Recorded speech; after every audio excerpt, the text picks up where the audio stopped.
He had crossed fire, blades, and the god's own guardians to reach it. One sip, and nothing could ever chain him again. Not the gods, not death, not anyone. And for one breath, in the dark, Garuda considered it. Then he closed his talons around the vessel and did not drink, because the cage he came to break was never his own. And the one who sees all things had seen this: Vishnu, the preserver, watching from beyond the dark. He did not come for the nectar. He came because Garuda had held immortality in his hands and chosen something higher than himself. "You did not drink," the god said, "so you will never need to. Be my wings, and you will be immortal without a single drop." But not every god was ready to let immortality walk away. Indra, king of the heavens, wielder of the thunderbolt, he struck Garuda with the full fury of the sky, and Garuda did not fall.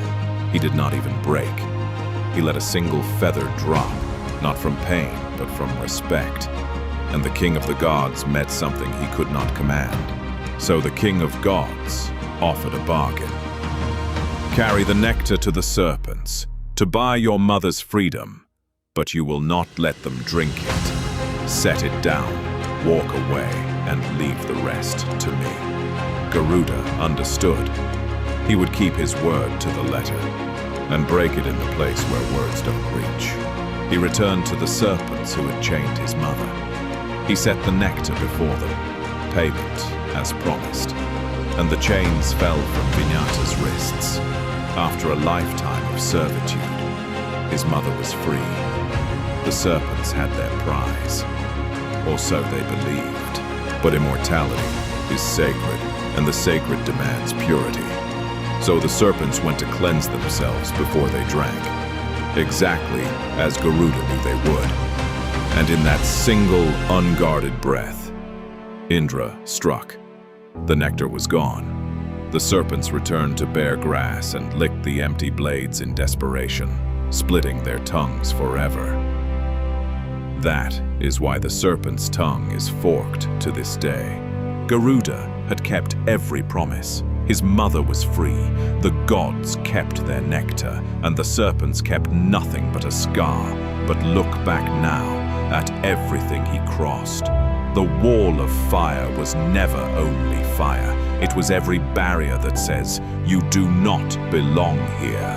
And he showed us, you do not break it with force. You study it and you change the ground beneath it. The wheel was never only blades, it was every moment that moves too fast to think.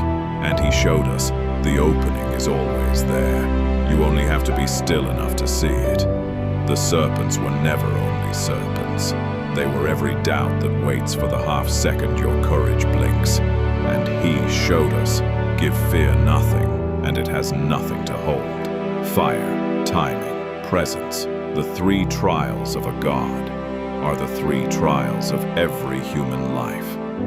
That is why Vishnu chose him, not because he was the strongest, but because holding everything, he wanted only what was right. And so the eagle became the wings of a god. But every freedom carves a future. Far below, in the dark, the gods had forgotten. The serpents nursed their forked and bleeding tongues and swore an oath older than mercy, that Garuda and every wing that ever carried his blood would be hunted until the end of time. He had won his mother's freedom. He had earned a god's throne to ride upon. And in doing so, he had made an enemy that would never stop.